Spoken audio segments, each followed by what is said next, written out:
Amin po din namang ini-offer sa inyo kasama po ng members ng Church of God International o MCGI ang aming serbisyo dito sa inyo sa Korea. Kung ano man po ang aming maipaglilingkod pa, dala-dala po namin ang lahat ng atin pong mga charity works saan man tayo magpunta.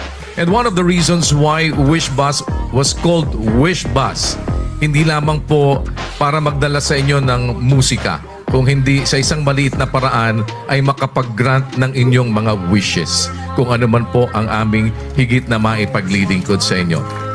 Thank you so much for this opportunity.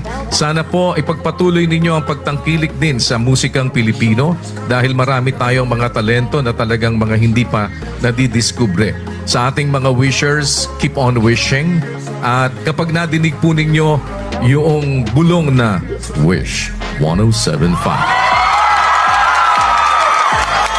That means nakarating na po sa inyo ang gateway to the world ng mga Pilipino. Maraming salamat po, and to God be the glory. Sa Diyos po ang karangalan. Good morning everyone. Magandang umaga po.